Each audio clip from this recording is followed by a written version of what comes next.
Alright, so this is the old 74 F100. I wanted to make a quick video here before it went under the knife. The motor's pretty worn out, so we're going to go ahead and build up a pretty rowdy motor here within the next few months, and I'll show that on my videos. And if anyone's familiar with my channel, that's kind of what I do.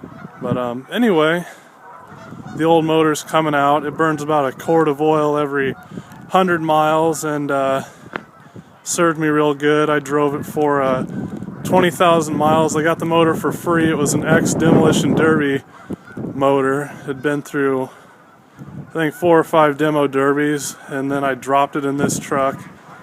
So did pretty good for me. I was impressed, but it's time to move on now, so give the truck something worth driving. But anyway, this truck was pretty unique. I've had it since I was 17, excuse me. I put it together with my dad originally.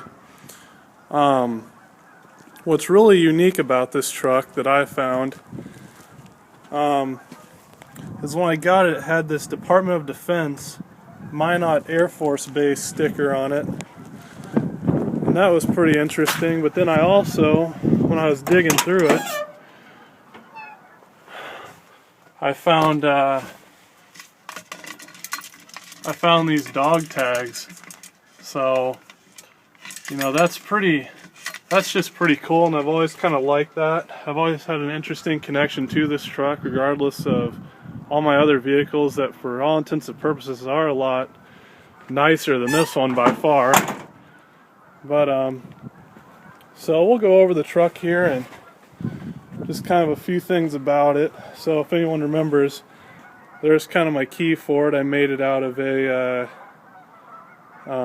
screwdriver and old key, and it's kind of neat, you know, if you get pulled over by the cops. But anyway, I just put new tires on it. But going through here, do a quick walk around.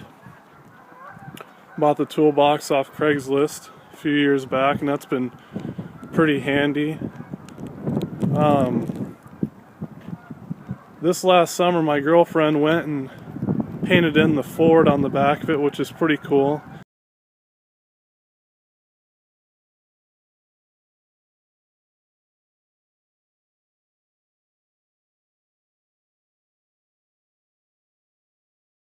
You know, there's a lot of what some people would consider patina on this truck, and I like it like that. You know, I could paint it up and do it real nice, but I kind of like the FarmTruck look to it.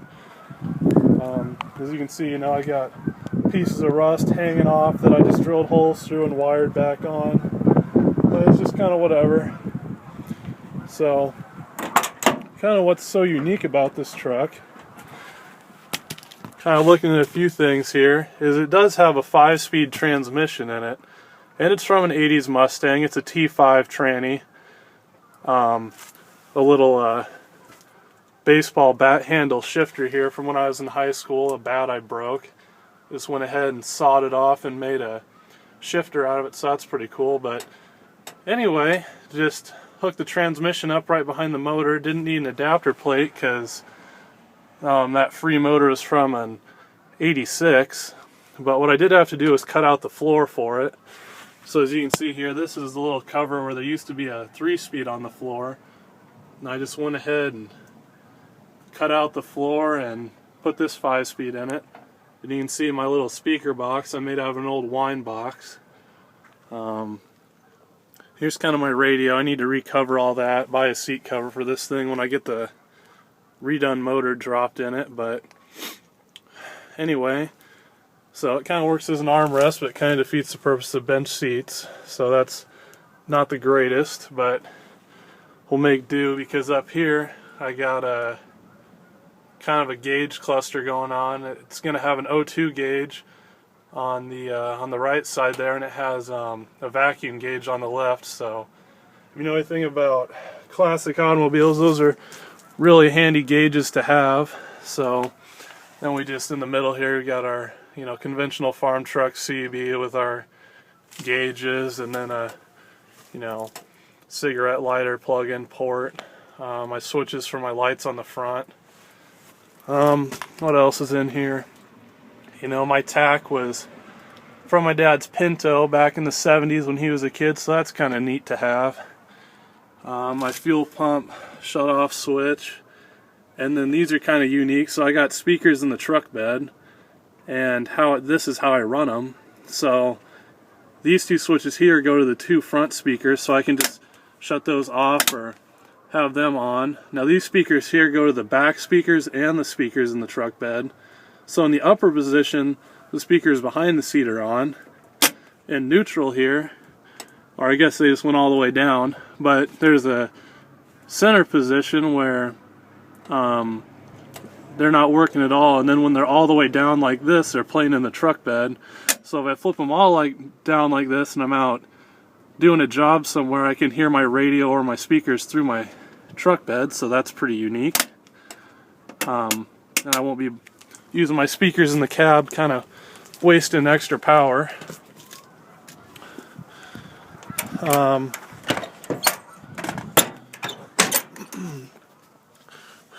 We got our LED lights that run around the top of the truck here, and they're wired into the dome light. I'll show you a picture of those.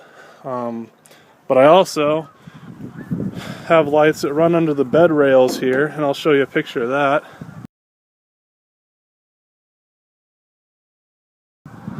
Snow's really coming in, so it was a good time to put this truck away before they started salting the roads. But anyway, over there in the corner, this is something always unique that everyone gets a kick out of when they ride in it. Is I broke my door handle off one day, so I just drilled a hole through the piece that was left over and put a bolt through it. So you go ahead and pull that and the door opens. So again, just kind of keeping with the whole farm truck theme to it. Done a few things. It's got a custom front cab mount here that my dad made back when we were 17, because that was all rusted out. So we'll get onto the kind of the piece of junk motor. So this truck did pretty good for me. I still get about 22 miles to the gallon with the 5-speed and the 411 gears in the rear end. I cruise about 75 miles an hour at I believe it's 2400 RPM, so it does really well. I'm really pleased with it. So a little about the engine. As you can see from my intro, I have my my scoop off, and that's just because I had the truck sitting and I really didn't want it to get rained on and tarnish out. You know, I'll transfer that over to the new motor.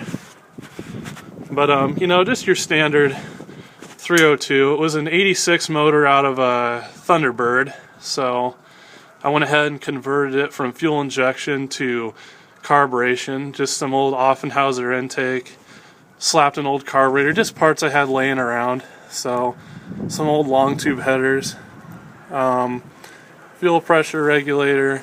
You know, the only thing I really added was this Pertronix ignition, and that goes inside the coil there.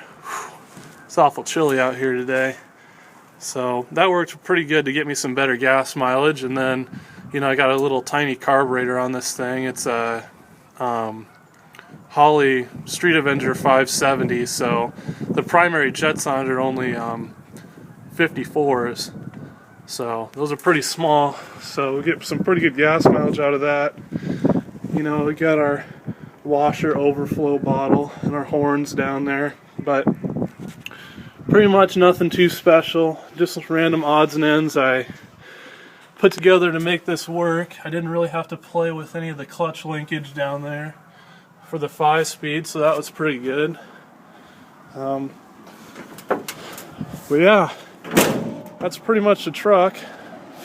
She ran pretty good. Her last job in this setup was pulling the old Beetle home behind it, and I'll show a picture of kind of how we had that rigged up, but that was pretty interesting to say the least.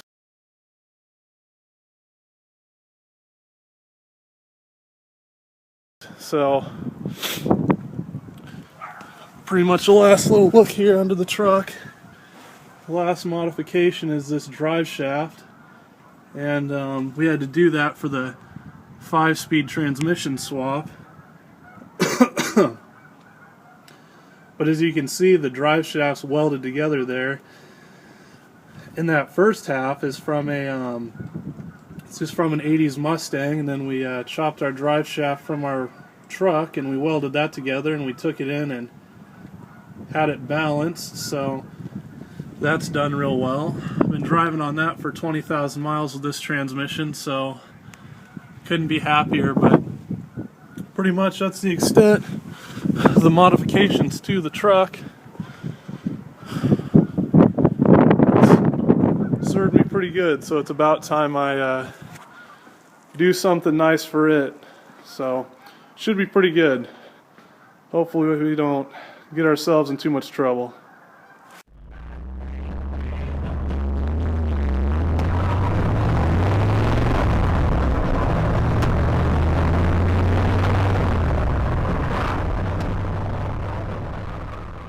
Fender. You can set her down right there and then get a grip. Ready? Got where we going? Up and over.